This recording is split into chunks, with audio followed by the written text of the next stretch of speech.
Assalamualaikum warahmatullahi wabarakatuh. Halo teman-teman semua, kembali lagi dengan saya Rahma Sarita di podcast Ayo Umrah. Nah, di podcast kali ini kita bakal ngebahas tentang mata kuliah manajemen pariwisata maritim. Nah, di podcast kali ini saya bakal memandu jalannya diskusi. Dan di podcast kali ini juga saya tidak sendirian dan akan ditemanin rekan-rekan saya. Kita sapa dulu ya rekan-rekan saya, itu ada Andri, adanya Nabila dan Subari. Halo teman-teman semua, apa kabar? Halo juga Rahma. Alhamdulillah, kalau aku sendiri baik. Halo Rahma, Alhamdulillah baik juga.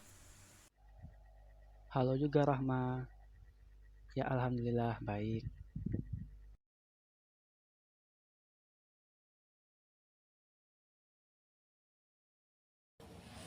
Baiklah, langsung saja kita mulai podcast kita hari ini yang akan ngebahas tentang mata kuliah manajemen pariwisata maritim. Nah, di sini kita akan ngebahas tentang pertanyaan pertama. Mengapa sih mata kuliah manajemen pariwisata maritim itu menjadi salah satu mata kuliah peminatan di Umrah? Nah, ini menurut pendapat saya. Seperti kita ketahui bahwa Universitas Umrah sendiri adalah universitas yang berbasis maritim. Dan tentu saja hal ini sangat berkaitan sekali dengan mata kuliah ini. Nah, seperti yang kita ketahui juga bahwa studi HI ini mencakup sangat luas, seperti membahas tentang politik, budaya, ekonomi, dan sebagainya. Dan sedangkan pariwisata itu sendiri membahas aktivitas di dalamnya. Nah, dan ini sangat berkaitan sekali dengan mata kuliah ini. Dengan mata kuliah ini juga kita bisa mengetahui tempat-tempat yang berpotensi di Kepulauan Riau ini. Bahkan kita bisa ikut andil dalam memajukan pariwisata maritim di Kepri. Nah, jadi itu menurut pendapat saya. Nah, di sini saya bakal dengerin menurut pendapat teman-teman sekalian. Di sini kita mulai dulu dari Subari. Bagaimana sih Sub menurut pendapat dirimu tentang pertanyaan ini? Kalau menurut aku sih, kenapa MK Manajemen Pariwisata Maritim jadi salah satu MK peminatan di HI? Karena yang pertama, dasarnya kita berkuliah di universitas yang berbasis maritim. Jadi sangat cocok dengan MK ini. Terus yang kedua, MK ini juga sangat menarik, yang dimana kita belajar gimana sih potensi tempat wisata maritim di Indonesia, khususnya di Kepri ini. Kita juga bisa tahu gimana nih cara buat menjaga dan membangun sebuah tempat wisata maritim, khususnya di daerah Kepri ini yang terkenal dengan potensi maritimnya. Jadi kita gak cuman menikmati wisatanya aja, tapi mungkin saja kita menjadi salah satu penggerak Menurut wisata maritim aku, di daerah kita. kenapa MK Manajemen Pariwisata Maritim ini menjadi salah satu MK peminatan di HI? Itu karena ilmu HI sendiri itu memiliki cakupan yang sangat luas, mulai dari budaya, politik, ekonomi, hukum, maupun sosial budaya. Nah, pariwisata itu sendiri itu mencakup hal-hal tersebut di dalamnya. Sering banget kita lihat bahwa tempat wisata itu memperlihatkan budaya-budaya yang ada di sekitar daerah tempat wisata tersebut. Nah, hal itulah yang membuat wisatawan mancanegara maupun wisatawan lokal itu tertarik buat berkunjung ke tempat tersebut. Nah, jika banyak yang berkunjung, perekonomian masyarakat setempat itu dapat tumbuh.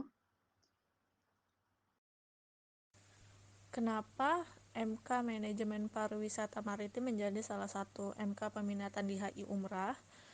Kalau menurut saya benar yang seperti dibilang oleh Subari, HI di Umrah berbasis maritim seperti kepanjangan kampus Umrah, yaitu Universitas Maritim Raja Ali Haji. Dan juga menurut saya manajemen pariwisata yaitu suatu bidang ilmu yang mempelajari tentang perencanaan, organisasi, dan pergerakan serta pengendalian yang dilakukan.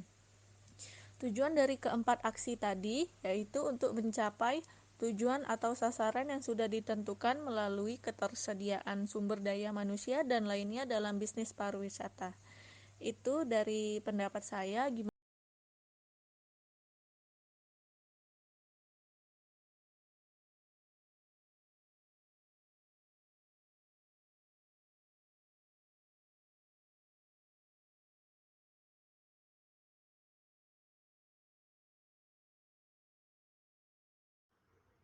Kekayaan maritim membuat wisata bahari di Indonesia tidak diragukan lagi keindahannya. Wisata bahari di Indonesia tersebar dari Sabang sampai Merauke. Di Kepri sendiri banyak tempat wisata maritim yang bisa dieksplor, seperti Lagoy, Mabut Island, Kepri Coral, dan masih banyak lagi. Namun, potensi tempat wisata di Kepri ini masih sangat jarang diketahui oleh khalayak ramai. Padahal, keindahan tempat pariwisata di Kepri ini tidak kalah indahnya dengan tempat pariwisata bahari Indonesia lainnya. Meski Batam menjadi Nah, tempat masuknya pertanyaan wisatawan selanjutnya, mancanegara terbesar ketiga di pariwisata kan Indonesia juga setelah Bali dan membutuhkan Jakarta, sesuatu hal namun yang turis yang dapat datang belum menikmati memperkokoh keindahan pariwisata bahari itu Kepri. sendiri.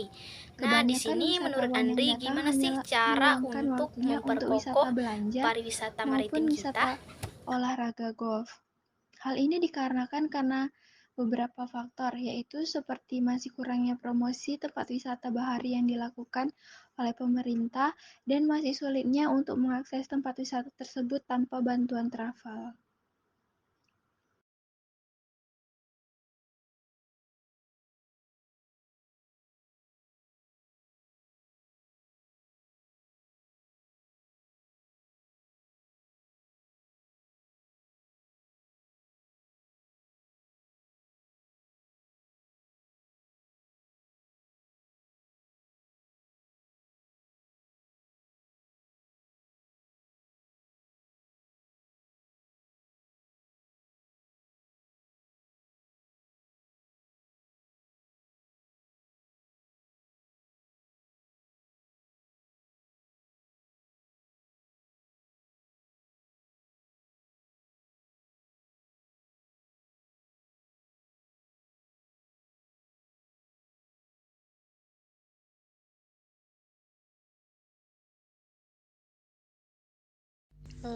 Kalau dari aku, Saya akan menjawabnya, gimana sih bagaimana cara cara memperkokoh memperkokoh pariwisata wisata maritim? maritim.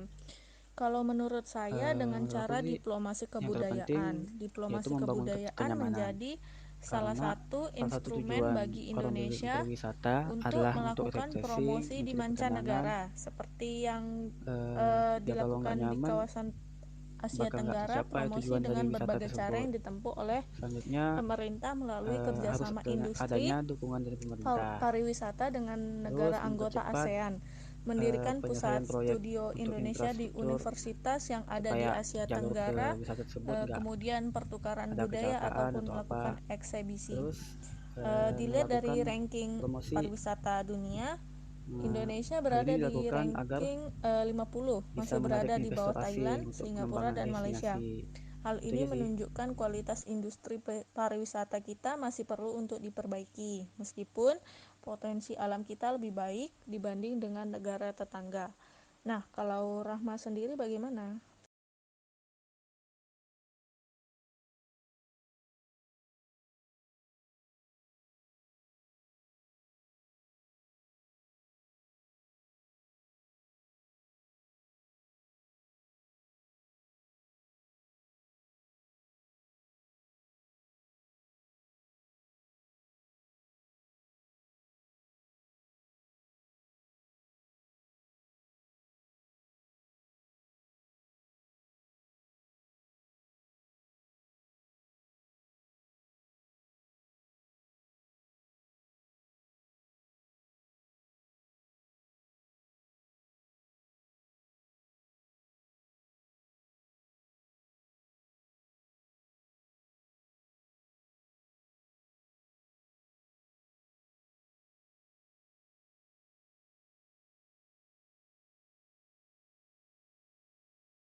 Nah, kalau menurut pendapat saya sih, bagaimana cara untuk memperkokoh pariwisata itu sendiri?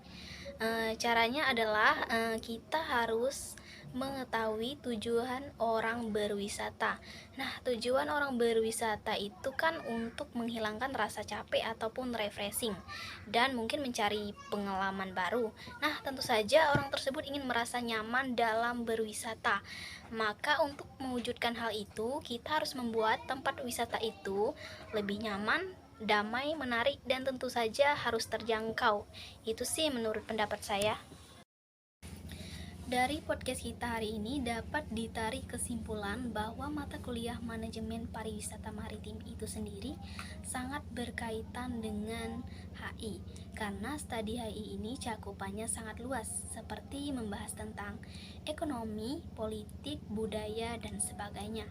Sedangkan pariwisata itu sendiri mencakup hal-hal tersebut di dalamnya.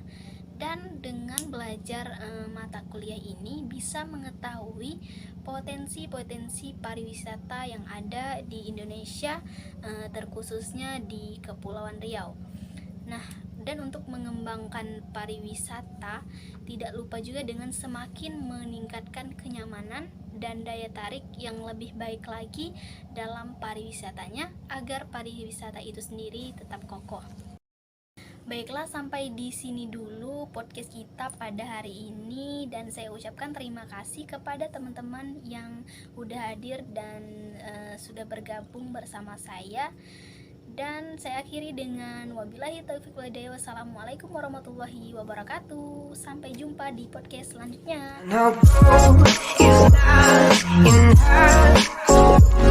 She's a